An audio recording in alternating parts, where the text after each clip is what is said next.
नमस्कार, शीतल की कहानियों में आज फिर आपका स्वागत है। आज की कहानी का नाम है संपत्ति का बंटवारा। सेठ धनीराम के पास अपने नाम के अनुरूप अपार दौलत थी। नगद पैसे और बैंक बैलेंस की तो कोई गिनती ही नहीं थी। हालांकि उन्होंने कुछ संपत्ति अपने बेटों के नाम पर कर दी थी ताकि आयकर बचाया जा सके। लेकिन यह भी सत्य था कि कई करोड़ों की दौलत उन्होंने अपने पास ही दबाकर रखी हुई थी। धनीराम के 3 बेटे थे और सबके सब बाल बच्चों वाले थे। पोते पोती भी जवान हो चुके थे। 75 वर्ष की उम्र में उनका शरीर भी काफी दुबला और कमजोर हो गया। इस उम्र में काम तो वो नहीं कर पाते थे, इसलिए व्यापार चलाने का काम उन्होंने अपने बेटों को ही सौंप रखा था। घर पर रहते हुए भी अधिकतर या तो वो आराम करते या फिर थोड़ा टहल लेते। हालांकि शरीर बिल्कुल दुर्बल हो गया था, परंतु इस उम्र में भी उनकी आवाज़ एकदम बुलंद थी। बीमारियों से ग्रस्त हो चुके थे, परंतु आज तक उन्होंने अपनी जायदाद का बंटवारा नहीं किया था। बेटों के कहने पर उनकी पत्नी प्रभा देवी ने कई बार जायदाद का बंटवारा करने के लिए उनसे कहा, लेकिन वह नहीं माने।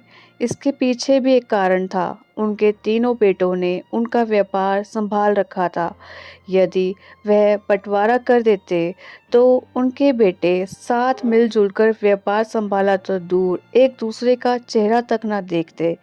यही सब सोच विचार कर उन्होंने संपत्ति के बंटवारे से संबंधित कोई निर्णय नहीं लिया था। कभी बच्चे बंटवारे की बात कर बैठते तो धनीराम एकदम भड़क पड़ते और कड़कती आवाज में उन्हें डांट लगा देते। बेटों का मुंह वहीं बंद हो जाता, लेकिन पीठ पीछे तीनों बेटे अपने पिता को जमकर कोसते। क्या पिताजी, मरने के बाद यह सारी धन दौलत आप अपने साथ लेकर जाएंगे? ने जीते जी बंटवारा कर दे तो ठीक है, नहीं तो आपस में लड़ाई होना तय है। 2 वर्ष और बीते तो धनीराम ज्यादा बीमार रहने लगे। एक दिन आया जब उन्होंने बिस्तर पकड़ लिया। 6 महीने में न जाने कितनी बार अस्पताल में एडमिट करवाए गए और कितनी बार लौटे। आखिरकार एक दिन बीमारियों के चलते वह हमेशा के लिए मौत की नींद सो गए। बेचारी प्रभा देवी पर दुखों का पहाड़ टूट पड़ा। धनीराम की मृत्यु पर उनके सभी बेटे बहुए एकत्रित हुए। वैसे तो 6 महीने से भी वह इसी ताक में थे कि कब उनके पिता का काम तमाम हो और कब संपत्ति के बंटवारे की बात की जाए। ठीक रात 8 बजे के करीब जब उन्होंने अंतिम सांस ली तो उस समय उनकी पत्नी प्रभा देवी उनके साथ ही थी। रात्रि के ही समय उनके मृत शरीर को घर लेकर आया गया। सभी रिश्तेदारों को संदेश भिजवा दिए गए कि अंतिम संस्कार अगले दिन 11 बजे किया जाएगा। धनीराम के 2 बेटे पंकज और प्रवीण उस समय घर पर थे, जबकि तीसरा बेटा प्रेम व्यापार के सिलसिले में दूसरे शहर गया हुआ था। जैसे ही उसे अपने पिता की मृत्यु का समाचार मिला तो उसने कहा कि अंतिम संस्कार उसके आने के बाद ही किया जाए। उसने अगले दिन सुबह सुबह की फ्लाइट पकड़ी और 10 बजे वह घर पहुंच गया। पिता की मृतदेह के पास झूठे आंसू बहाते पंकज और प्रवीण ने अपने तीसरे भाई प्रेम से कहा, पिताजी के अंतिम दर्शन कर लो, उसके बाद पिताजी के दर्शन फिर कभी नहीं होंगे। ऐसा कहते हुए वह फूट फूट कर रोने लगे। तभी प्रेम अपने पिता के मृत शरीर पर एक नज़र डालते हुए बोला, भैया दर्शन तो हो चुके हैं, अब जरा अपनी संपत्ति के कागज भी देख लिए जाएं। अरे प्रेम, पहले दाह संस्कार कर लेते हैं, उसके पश्चात आराम से बैठकर सारा बंटवारा करेंगे। हम लोग कहाँ भागे जा रहे हैं?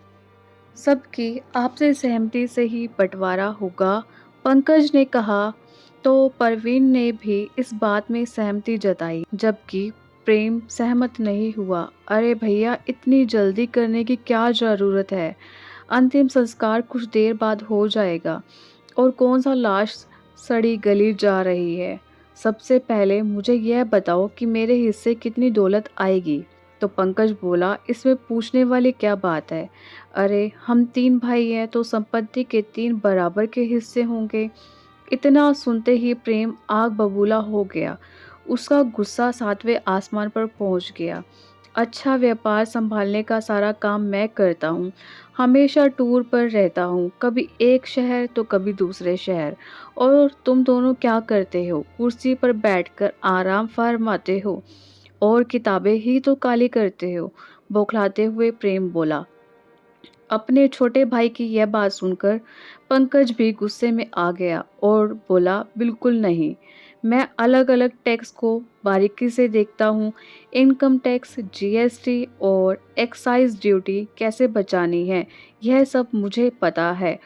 और अगर मैं ये सब ना देखूं तो सारी आमदनी उसी में निकल जाए। मेरा काम सबसे मुश्किल काम है, इस हिसाब से तो मुझे ज़्यादा दौलत मिलनी चाहिए। इतनी बात सुनते ही परवीन भी बीच में कूद पड़ा और बोला, अच्छा, और अगर मैं फैक्ट्री का काम ना देखता तो तुम क्या लोग व्यापार से इतनी संपत्ति बना पाते?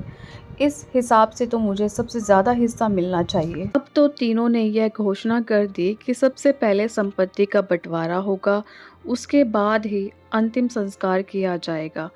प्रभा देवी गमगीन हुई, अपने पति की लाश के पास बैठी हुई थी। उनकी यह हालत देखकर प्रभा देवी के बड़े भाई किशन लाल जी बोले, अरे नालायकों, अपने पिता जी का दाह संस्कार तो कर लो। सबको जायदाद में अपने हिस्से की पड़ी है। अपने पिता के मृत शरीर के अंतिम संस्कार के बारे में कोई भी नहीं सोच रहा। यह झगड़ा तो समाप्त होता ही नहीं दिखता। लेकिन तुम्हारे इस झगड़े से तुम्हारी माँ पर क्या बीत रही होगी, यह किसी ने सोचा है? किसी ने उसकी मर्जी जानने की कोशिश नहीं की कि वह क्या चाहती है। तभी प्रवीण बोला, अरे मामा जी, इस बारे में माँ से क्या पूछना, माँ ने क्या कहना है। उन्हें तो हम जैसा कहेंगे वह वैसा मान जाएगी। और अंतिम संस्कार आज नहीं तो कल हो ही जाएगा। पहले हमें एक फैसले पर पहुंचने दीजिए। लेकिन बेटा, सबसे पहले जो काम जरूरी है उसे किया जाना चाहिए। पिता का विधि विधान से अंतिम संस्कार करना पुत्र का कर्तव्य है। पहले अपना फर्ज पूरा करो और उसके बाद हक के लिए लड़ना। अपने मामा जी की इतनी बात सुनते ही प्रेम जोरदार आवाज में बोला, सब लोग कान खोलकर सुन लो। संपत्ति का बंटवारा तो आज ही बल्कि अभी होकर रहेगा। एक बार अंतिम संस्कार कर दिया तो फिर किसी के दिमाग का क्या मालूम कहाँ फिर जाए। मुझे तो अपने हिसाब से संपत्ति का बंटवारा चाहिए और वह बंटवारा मैं ही करूँगा। प्रेम की बातें सुनकर घर में जैसा हंगामा सा खड़ा हो गया हो। इस दौरान प्रभा देवी उठकर अपने कमरे में चली गई और अपने भाई को अंदर बुलाकर उनसे कुछ बात करने लगी। इधर बात इतनी बढ़ गई कि अब तो तीनों बेटे आपस में लड़ मरने को तैयार हो गए। तीनों भाइयों ने अपने अपने वकीलों को बुलाया और स्वर्गीय धनीराम जी का घर साक्षात दंगल का मैदान बन गया। इस दौरान किसी को नहीं पता था कि उनकी माँ कहाँ है, किस हालत में है और वो क्या चाहती हैं। इधर अर्थी को शमशान ले जाने में देर होते देख वहीं एकत्रित हुए उनके कुछ रिश्तेदार चिंता में पड़ गए। लेकिन बेटे और बहुएं अभी तक आपस में उलझे हुए ही दिखाई दिए। बंटवारे की समस्या का कोई समाधान नहीं निकल रहा था। देखते ही देखते शाम हो गई। तभी एक गाड़ी उनके घर के बाहर आकर रुकी। कुछ लोग धनीराम जी की डेड बॉडी को उठाकर ले जाने लगे। यह देखकर सब हैरान रह गए। अरे अरे, कौन है आप लोग और यह कहाँ लेकर जा रहे हैं पिताजी के मृत शरीर को? प्रेम बोला। तो उसी समय किशन लाल जी अपनी बहन के कमरे से बाहर आए और बोले, खबरदार, कोई इन्हें नहीं रोकेगा। ये सरकारी अस्पताल के कर्मचारी हैं। इन्हें तुम्हारी माँ ने बुलाया है। यह सुनकर तीनों भाई अपने मामा जी की ओर हैरानी से देखने लगे तो किशन लाल जी बोले, इसमें इतनी हैरान होने वाली क्या बात है? तुम लोगों ने अपना फर्ज नहीं समझा तो तुम्हारी माँ ने अपने पति के मृत शरीर को अस्पताल में दान देने का फैसला कर दिया है। क्योंकि वह नहीं चाहती कि तुम जैसी नालायक औलाद के हाथों उनका अंतिम संस्कार हो। और तो और, जिस धन दौलत के लिए तुम लोगों ने अपनी सारी लाज शर्म बेच खाई, उस दौलत का फैसला भी तुम्हारी माँ कर चुकी है। इतना सुनते ही तीनों बेटों के पैरों तले जमीन खिसक गई। तीनों अपनी पत्नियों के साथ तुरंत दौड़े दौड़े अपनी माँ के कमरे में आए। माँ हमसे पूछे बिना अपने पिताजी के मृत शरीर को अस्पताल में दान देने का फैसला कैसे कर लिया? पंकज ने गुस्से से कहा तो प्रेम भी आग बबूला होते हुए बोला, और सारी धन दौलत के बारे में आपने खुद ही फैसला ले लिया। हमें भी तो बताइए, आखिर करना क्या चाहती हैं आप? बेटे बोलते जा रहे थे जबकि उनकी माँ बिना पलक झपकाए छत की ओर निहारती जा रही थी। तभी बड़े बेटे पंकज को कुछ शक हुआ।